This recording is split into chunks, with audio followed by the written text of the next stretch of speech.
last week we got these Steiner eRanger LRF binoculars that we've been testing for about a week now. And so far they've really impressed me, at least. Yeah, me too. We've been comparing them a bit to the Zeiss Victory RF I have. These are older model. I'm not sure exactly what year, but yeah, not one of the definitely 5, 6, 7 years old. And compared them a bit, low light, range finding capability and all of that. Yeah, no, I've got the little cheat sheet here with some of the pros and cons that we've figured out over the last week of testing. The glass is super clear. I mean, it's right up there with the best of them. And the edge-to-edge clarity as well. Yeah, we compared it a bit. Last week we had a fallow deer doe at probably about 300, and the sun was rising actually just behind her. And we looked through my binoculars, and yeah, you couldn't see very nice. And I actually took Ollie's, the Steiners, and you could see much clearer and range much better. So I would say they're definitely something to look at. Oh yeah, and the range finding capabilities. I mean, yesterday I hit 3,200 meters.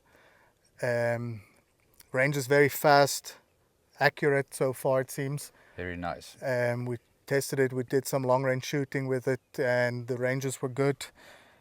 They've got a lot of settings also, rangefinder settings. It's got the front object, behind object. If something's standing behind the bush, it'll range something behind. Yeah. Bad weather, so if it's raining or foggy, it makes the laser stronger. Yeah. And that helps it range through bad weather. So those are cool features to have. Very ergonomic design also. Sits very well in your hand. Yeah, very lightweight as well, according to these old guys that I have. Yeah, these were, I think I weighed them about 950 grams. Yeah, not bad. And these ones I weighed at about 1.1 kilos. So yeah, it makes a big difference when you're walking and climbing these mountains. For sure. It makes a difference for sure. I like these little flaps it has here in front. You always have something to protect your front lenses. Still getting used to popping them open and not just picking up the binos, but that's just something you got to get used to. Yeah, for sure. Battery sits here in the bridge, in front of the bridge here, so there's no bulges or anything. Like even the Swarovski has a little bulge here in the one. Yeah, and like these for the battery there. Yeah, these are the batteries are inside here, also kind of in the bridge, but at the bottom. At the bottom side there. So they fit very nicely in the hand. I like that the focusing wheel is kind of at the back. You can use your index finger to range and your middle finger to focus. That's quite a nice touch. Let me see what else. It's got the pin locator. So the GPS, you range, it drops a pin on Google Earth in the app, in the Steiner app.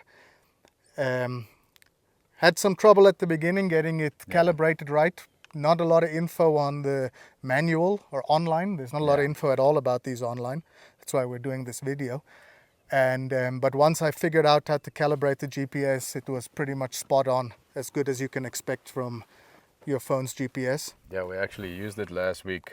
Shot a pic at I think 460, but we were on top of a rich mountain area, and didn't want to walk down there to go get the pic, and drove around, got there, and the pin took us almost directly towards the pic. So that's pretty awesome. That worked really well.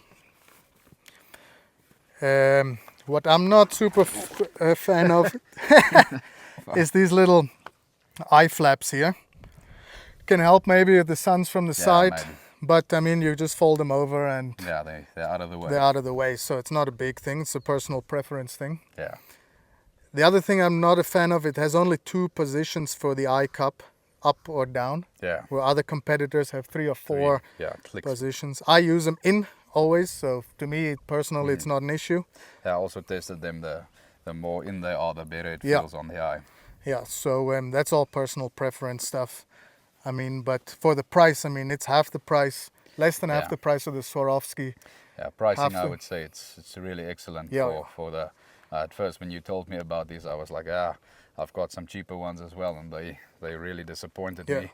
But these for the price, I would say it's really, really good. Yeah, for sure. Bang for your buck. I mean, you really can't beat these. Yeah, for sure.